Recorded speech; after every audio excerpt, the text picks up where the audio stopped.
बोलो जयकारा, बोल मेरे श्री गुरु महाराज की जय। अमर ज्योति दर्शन। आपके श्री चरणों में सत्संगी महात्मा जन सत्संग आश्रम पर होने वाली कई वार्ताएं विनय करते। आप उन्हें ध्यान पूर्वक सुनते और उन्हें क्या समुचित उत्तर दिया जाता, इस विषय में सब जानकारी लेते।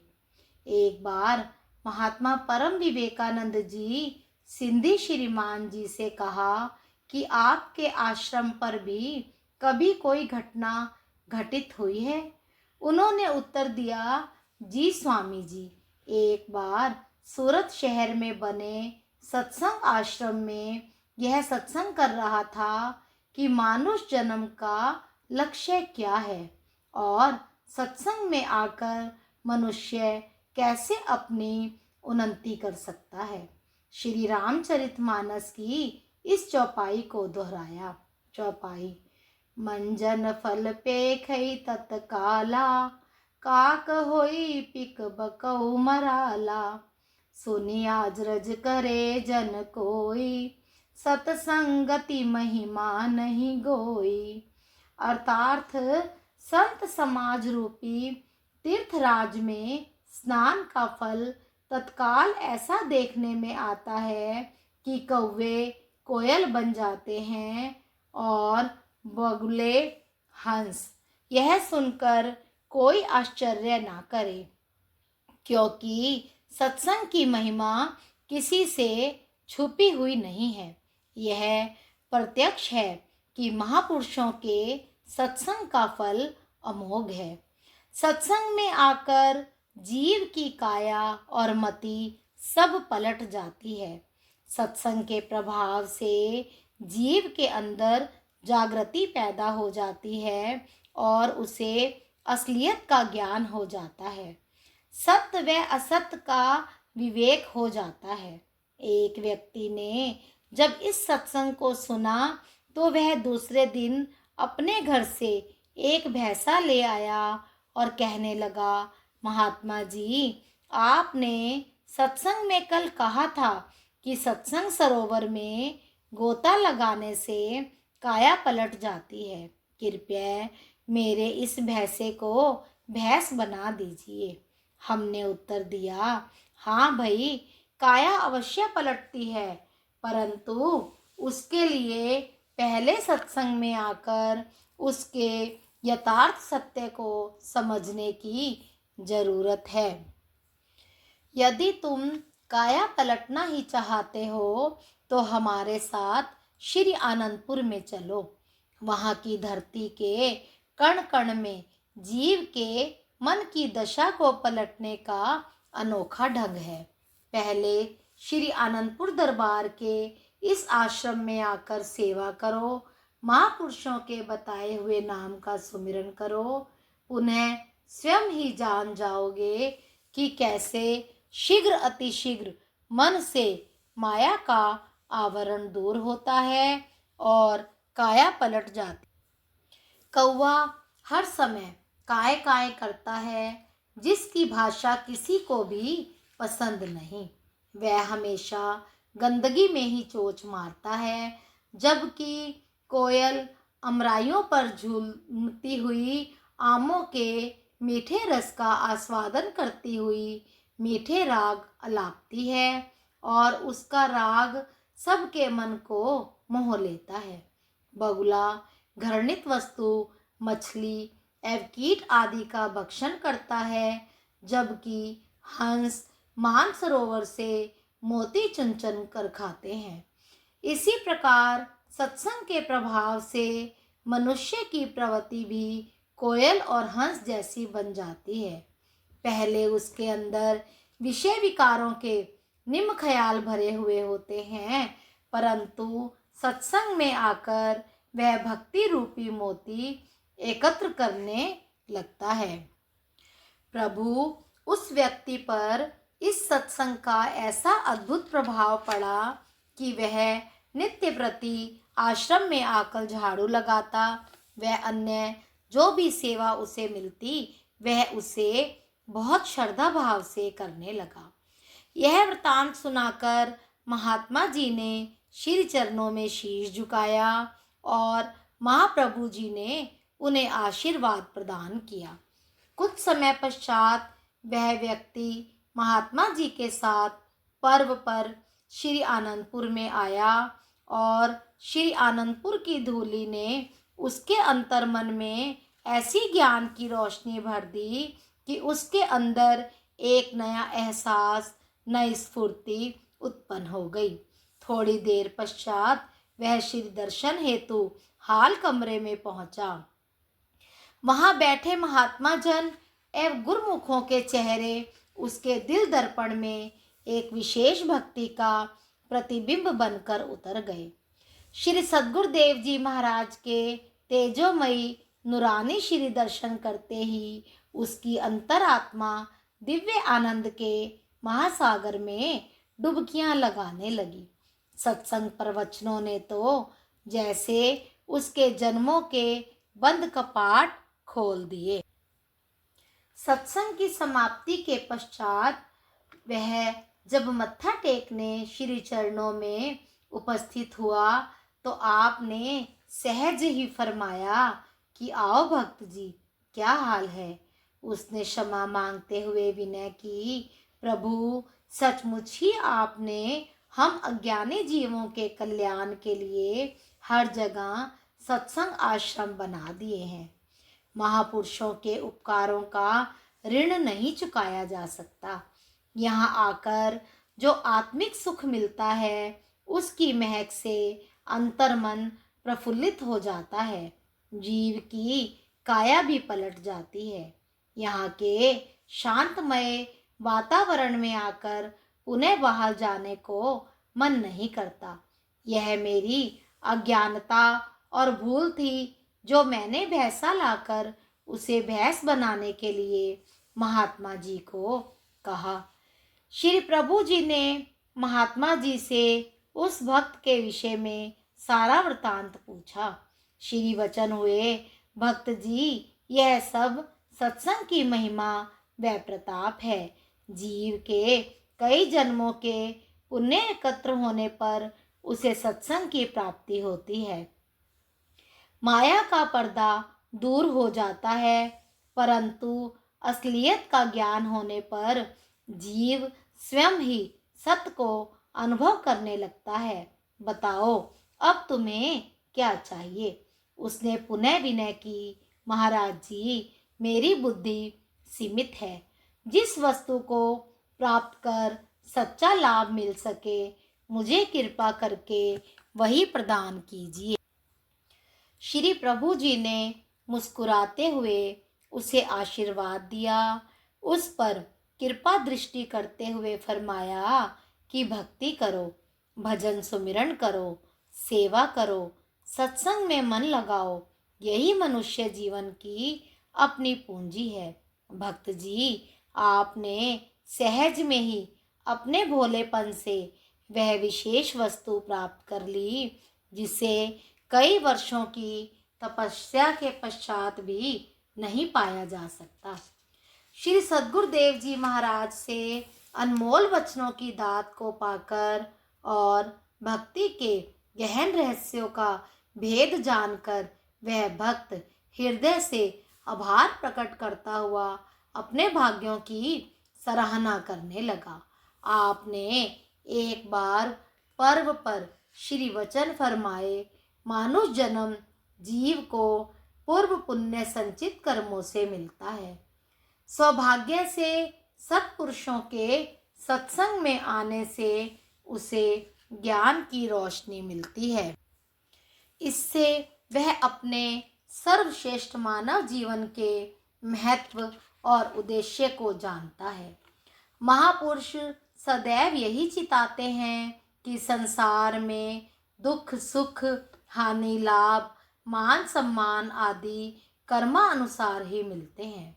कुछ कर्म फल ऐसे होते हैं जो कि पिछले कई जन्मों के किए हुए कर्मों का परिणाम होता है और कुछ वर्तमान में किए जाने पर उसका फल सामने आता है। श्री रामचरितमानस में वर्णन आता है। चौपाई। दुख सुख पाप पुण्य दिन राति, साधु असाधु सुजाति कुजाति। जिस प्रकार दुख सुख पाप पुण्य दिन रात साधु असाधु सुजाति कुजाति आदि ये सभी पदार्थ ब्रह्मा की सृष्टि में है, वेद शास्त्रों ने उनके गुण दोषों का विभाग कर दिया है। महापुरुषों के सत्संग में आकर इंसान का विवेक बुद्धि प्राप्त हो जाती है, जिससे वह आदि व्याधि उपाधि अर्थात शारीरिक एवं मानसिक विकारों के रोगों को ज्ञान की धार से काटने का प्रयास करता है। अत्यधिक दुखदायी वेदना उसे विचलित नहीं कर पाती। वह नाम सुमिरन और श्री वचनों का स्मरण करता हुआ सहज ही उसको सहन कर लेता है। तभी तो कहा जाता है कि महापुरुष सूली का कांटा बना देते हैं। एक बार एक भक्त अपने शारीरिक रोगों से अत्यंत पीड़ित था। अभी एक रोग से मुक्त होता नहीं था कि दूसरे रोग से संक्रमित हो जाता। उसने मन में ठान लिया कि इस बार तो मैं अवश्य ही श्री प्रभु जी के चरणों में मुक्ति मांगूंगा। वह श्री दर्शन के लिए श्री आनंदपुर में आया और अपनी चतुराई दिखाते हुए अपनी मुट्ठी को बंद कर लिया। उसने विनय की, प्रभु अब तो मैं अपने शरीर से बहुत निराश और असहाय हो चुका हूँ। असहनीय दुख बार बार मुझे बेचैन करते हैं। अब मुझे केवल मृत्यु ही चाहिए। मैं इस मुट्ठी को तभी खोलूँगा जब आप मुझे मृत्यु का वरदान देंगे। श्री प्रभु जी ने मुस्कुराते हुए फरमाया, भक्त जी, हम तो सबको जीवन दान देते हैं, मृत्यु हमारे पास है ही नहीं। जीवन को वास्तविक रूप से जीना सिखाते हैं, अर्थात मानुष जन्म को पाकर ऐसे कर्म करो, भक्ति भजन करो, सेवा करो, जिससे पुनः नीच योनियों के दुख कष्टों को ना झेलना पड़े। पहले ही जीव निम्न योनियों में भटक कर दुख झेल कर आया है, पुनः यह शरीर की मृत्यु चाहता है, तो इसके कर्म उस मृत्यु के साथ समाप्त नहीं होंगे। अगर यह फिर बार बार जन्म मरण के चक्कर में दुख भोगता फिरे तो इसने मानुष जन्म को पाकर क्या लाभ प्राप्त किया। महापुरुषों का सहयोग करोड़ों जन्मों के पुण्य प्रताप से मिलता है। उनके सत्संग एवं वचनों को हृदय में धारण करो। अपना आत्म कल्याण करने के लिए सुमिरन, ध्यान, सेवा, सत्संग की तरफ अत्यधिक ध्यान दो। बस यही दुखों से मुक्त होने का एकमात्र साधन है। भक्त जी ने क्षमा मांगी और श्री सद्गुरुदेव जी महाराज की अपार कृपा से उसका हृदय शीतल शांत हो गया। इस प्रकार श्री आनंदपुर में श्री अमृत वचनों से सबको सरसाते और साथ साथ महान उद्देश्य को पूर्ण करने के लिए निर्माण कार्य करवाते। श्री आनंदपुर दरबार की महामहिमा अब देश देशांतरों में फैल चुकी थी। रूहानियत और भक्ति का यह महाकेंद्र संपूर्ण विश्व में विख्यात हो गया। महापुरुषों की अनमोल एवं दिव्य वाणियों से जगत में सर्वस्त्र ज्ञान का आलोक भर गया। इस दरबार की महिमा को सुनकर लोग दूर दूर से यहाँ आध्यात्मिक लाभ प्राप्त करने हेतु आने लगे। महापुरुषों के अलौकिक एवं नूरानी दर्शनों का लाभ उठाकर अपने धन्य धन्य भाग मनाने लगे। श्री दरबार की बढ़ती महिमा को सुनकर सन 1977 में लोकसभा स्पीकर श्री बलराम जाखड़ जी भी श्री दर्शन हेतु श्री आनंदपुर में आए। श्री परमहंस अद्वैत मंदिर जी में अरुणिम वेला में श्री आरती पूजा का दिव्य नजारा था।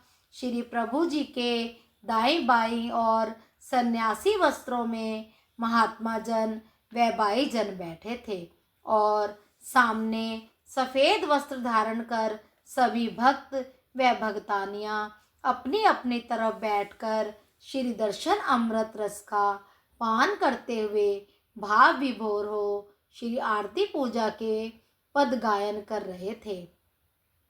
यह दृश्य अर्शों से उतरा हुआ कोई अलौकिक दृश्य प्रतीत हो रहा था। आनंद भरे इस वातावरण में जाखड़ जी भी अपनी सुध बुध बुलाकर तन्मयता से श्री दर्शनों का आनंद उठा रहे थे।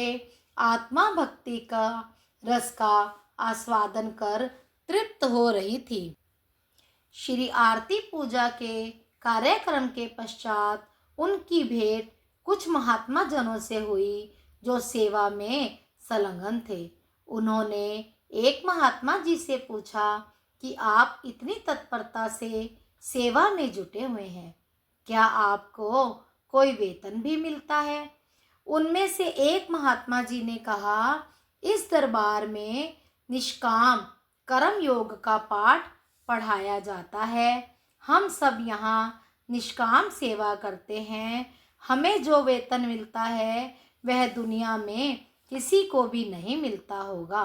हमें भक्ति की वह बहुमूल्य अनमोल संपदा मिलती है जिसकी तुलना में त्रिलोकी की सभी वस्तुएं तुच्छ हैं। ना ही हमारे दिल में उन वस्तुओं की चाहना है जिसको सत्य व दायमी वस्तु की प्राप्ति हो जाए।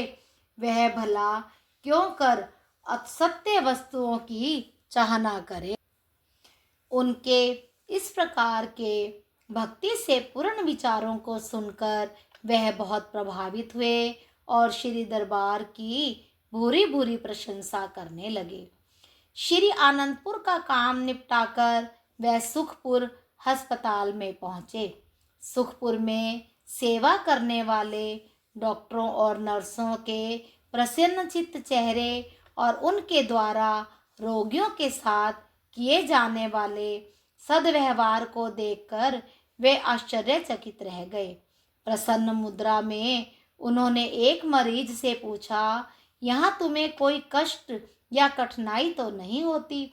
तुम्हारी देख रेख में किस प्रकार की जाती है? उसने उत्तर दिया, श्रीमान, हमारा इस ढंग से उपचार किया जाता है कि हमें बहुत जल्द ही यहाँ से छुट्टी मिल जाती है। उन्होंने कहा, मैं कुछ समझा नहीं, इसका क्या अर्थ है? उस रोगी ने उत्तर दिया, यहाँ पर हमारी सेवा व देख रेख बहुत हितचित से की जाती है जिससे हम बहुत जल्दी स्वस्थ हो जाते हैं। यह सुनकर उन्होंने कहा कि हमने निष्काम सेवा का अगर कोई मूर्तिमान आदर्श देखा है तो यहाँ श्री आनंदपुर और सुखपुर में ही देखा है और अति प्रसन्न हो वापस लौट गए। महाप्रभु जी ने निष्काम सेवा का पाठ पढ़ाते हुए और सेवकों के दिलों में दिन प्रतिदिन सेवा की लगन को सुदृढ़ करने के लिए कई विभागों की स्थापना करके सेवा के अथाह भंडार खोल दिए। यहाँ आनंद प्रिंटिंग प्रेस विभाग का वर्णन दिया जा रहा है। बोलो जयकारा बोल मेरे श्री गुरु महाराज की जय।